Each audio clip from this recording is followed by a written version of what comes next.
Welcome to News Update on SOUQ News Television. I am Lavina Emma. The African Development Bank, AFDB, has signed a $75 million loan agreement with Nigeria's Indorama Eleme Fertilizer and Chemicals Limited to expand fertilizer production and develop a port terminal for exports. This initiative aims to enhance food security, agricultural productivity, and job creation in Nigeria, with plans to establish a third fertilizer production line and a new shipping terminal in Port Harcourt. The project anticipates creating up to 8,000 direct and indirect jobs while positioning Nigeria as a significant player in the global fertilizer market. The partnership with Indorama reveals its commitment to promoting agricultural development and industrialization in Africa, aligning with Nigeria's goals of industrial growth and economic diversification.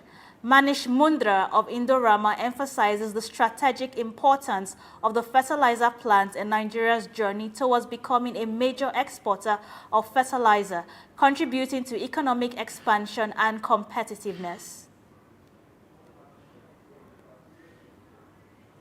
There are indications that several states, including Lagos, Kano, and 10 others, are set to commence power generation activities in accordance with the provisions of Electricity Act 2023. These states have taken steps to enact their electricity market laws and are awaiting approval from the Nigerian Electricity Regulatory Commission (NERC) to establish independent regulatory bodies separate from the federal government-owned NERC. Meanwhile, as these states move forward with their electricity generation plans, the federal government's decision to implement a 240% tariff hike for consumers in Band A who receive 20 hours of electricity has sparked criticism from various groups, including the Petroleum and Natural Gas Senior Staff Associations of Nigeria, civil society organizations, and the Nigerian Electricity Consumer Advocacy Network.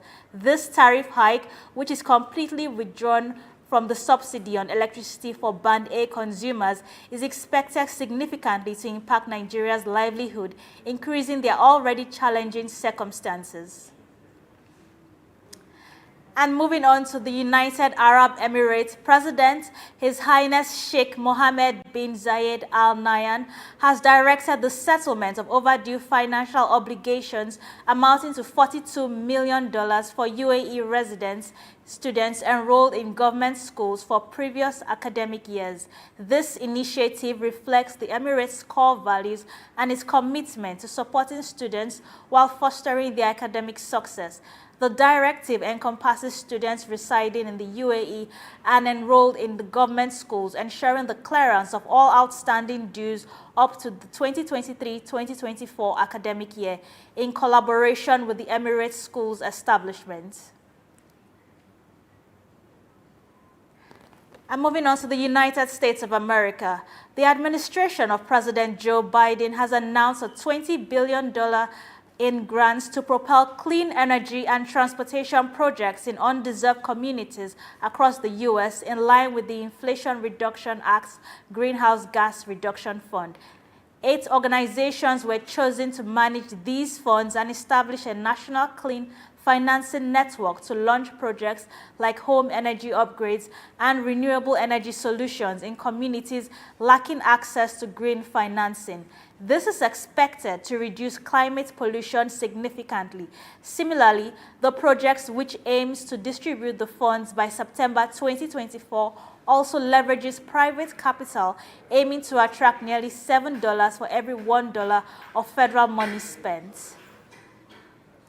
And Baltimore's shipping operations are set to recommence by the end of April and reach full capacity by May's end, following a bridge collapse obstructing